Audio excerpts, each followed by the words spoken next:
Hi there, my name's Abe Brown. I'm the president of Momentum Coaching and I'm the author of the transformational book, Getting Where You Need to Go. I'm also the president of the Certified Coaches Federation, which is one of the largest life and executive coach training organizations in the world. I want to take a moment and speak with you today about the comeback of optimism. Now, a while ago, I was struck by a headline that I read in a local newspaper called the Calgary Herald.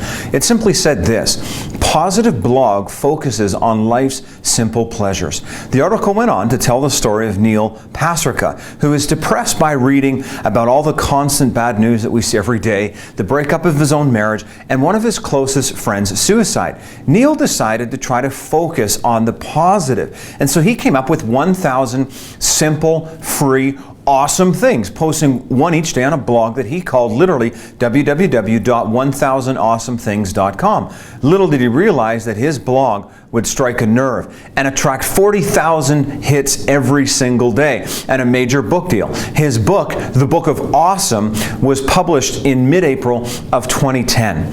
Now here is what Neil said. He said, "I turned the worst year of my life into my best year by focusing on the positive.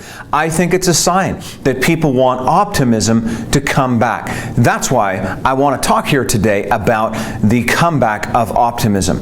I love that statement that Pasricha made. It contains an absolute wealth of wisdom and expresses 3 guideposts that we can all live in our lives each and every day. He said this: "I turned the worst year of my life into my best year by focusing on the positive. I think it's a sign that people want optimism to come back." You see, the first guidepost that I want to share with you is that you are in control. Pasricha said, "I turned the worst year of my life into my best year." This is about recognizing that ultimately we are in control of our world, and especially our internal environment. We are empowered. We are capable, we are creative, we are skillful, we are able. Though Pasricha was in the midst of the absolute worst year of his life, internally and also externally, he took control and transformed it into his best year, both internally and eventually externally. This is one of the most liberating and empowering principles to apply, because it removes us from being a victim of circumstance, a victim of happenstance, a victim of other people and their choices, and it puts us firmly in the driver's seat. The first guidepost is control. You are in control. The second guidepost we can live our lives by is choice. You exercise control by making a choice. Pasricha said that I turned the worst year of my life into my best year by focusing on the positive. See, the pathway given us for exercising control is simply that we need to exercise the power of choice. Dr. Wayne Dyer said it so simply when he said that our lives are a sum total of the choices that we have made.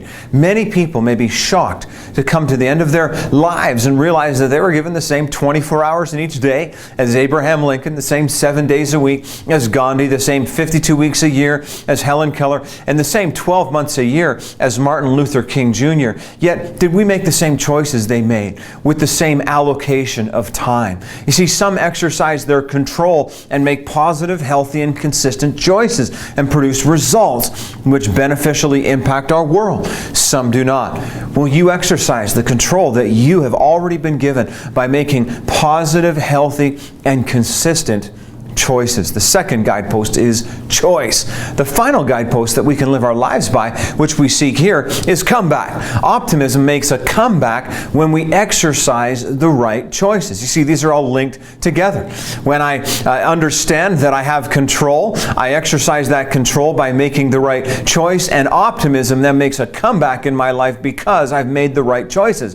Pasricha said, "I think it's a sign that people want optimism to come back." See, people want optimism in their lives and in their world. People are longing for and craving the positive, the hopeful, the sunny, the bright. Optimism is defined as the tendency to believe or hope or expect that things will turn out well. It's the attitude of someone who feels positive, they feel confident, and it makes a comeback in our lives when we exercise the control that we've been given and make positive and healthy and consistent choices. It reminds me of the quote from Viktor Frankl, who spent several years in a Nazi death camp. But he also said this: between stimulus and response, there is a space. In that space is our power to choose our response. in our response lies our growth and in our freedom. I'd like to repeat that. Between stimulus, in other words, events happening, and response, your response, there's a space. In that space is our power to choose our response. In our response lies our growth and in our freedom. We all want freedom and growth. It's easy to answer negative stimulus with negative response. The challenge is in responding to negative stimulus with positive. That's what optimism is. When all the crap is hitting the fan in your life and you bounce back with resilient, responsive optimism, you are allowing optimism to make a comeback in your life and in the lives of people around you. So let me just give you, as we bring this to a conclusion, 6 principles about optimism. The first one is this: optimism is always about what you choose to focus on. I'll say that again. Optimism is always about what you choose to focus on. Now, I think we'd all agree that life is full of good and bad, healthy and unhealthy, rich and poor, yin and yang. There will always be good and bad, healthy and unhealthy, positive and negative, north and south, sunshine and rain, up and down within our lives. It is what it is. So here's the question: why focus on the negative? Optimism is about us taking our power of choice and using it to focus on what will empower us, what will support us, what will facilitate us on our journey rather than hold us back and hinder us. That is the positive. This doesn't mean denying the negative, but it means maximizing the positive. And so optimism is always about taking a choice. The second thing is optimism doesn't always change the result, but it always changes our experience. I'll say that again. Optimism doesn't always change the result, but it always changes our experience. There's not necessarily a power in optimism magically in and of itself to change the circumstance or the result that you're wanting to change. But being optimistic in the midst of life and difficulty certainly changes our experience in the midst of it. Years ago, I realized that I was going to go through pain anyways, sometimes through my own choices and actions, but oftentimes through no action on my own or no choice that I had made. Pain just is what it is. Then perhaps I should go through it with a positive, vibrant perspective, which would improve my experience. Pain is mandatory, but misery is always optional. The third principle about optimism I want to share is that optimism is the key to progress and advancement. See, without optimism, progress is almost non-existent. I mean, imagine a world of faithless, pessimistic, hopeless people. As the saying goes, a pessimist is never disappointed. Martin Luther King Jr. said that we need to take the first step in faith. You don't have to see the whole staircase. Just take the first step. You see, optimistic people have the capacity to do this. Negative people want to have everything line up before they take that step of faith, and they wait for every I to be dotted and every T to be crossed. The optimistic person just takes that first step. They don't have to see the whole staircase, but they move forward. The fourth principle is that optimism is a seed that blossoms into greater opportunity, healthier relationships, and deeper abundance. I want to say that again. Optimism is a seed that blossoms in your life into greater opportunity, healthier relationships, and deeper abundance. And a lot of the time people wonder why it is that some people seem to attract all the good and other people tend to attract all the bad. When we're optimistic, it's almost like that becomes a magnet that attracts the resources and the abundance that we need to fulfill the purpose and the plan for our lives. One seed of optimism is enough to empower change, foster transformation, and absolutely elevate our results. And here's the reality. Optimism is attractive. We want to be around people who are bright, who are joyful, who have hope. It's not a lot of work to be around somebody like that. There's absolutely no doubt that optimism in and of itself often will attract greater opportunity, healthier relationships, and a deeper level of abundance within your life. The fifth principle that I want to share about optimism is that optimism is nature's stress relief valve. There can be no doubt that where the mind goes, the man follows. Hans Seil, who was a pioneer in the understanding of human stress, was asked the following question. I love this. What's the most stressful condition a person can face? He responded quite unexpectedly. He said, not having something to believe in. The most stressful condition that a person can face is not having something to believe in. When we lack something to believe in, it creates a deficit of hope in us. This deficit of hope leads to an abundance of stress. Here's a simple equation that I learned many years ago for managing my way through life. An abundance of hope will always equal a deficit of stress. A deficit of hope will always equal an abundance of stress. And so if I like stress, then I need to stay hopeless. But if I want to remove the stress and take it out of my life, then I need to have an abundance of hope and allow that to fill my life and fill my mind and fill my beliefs, fill my relationships and fill my environment and fill my world.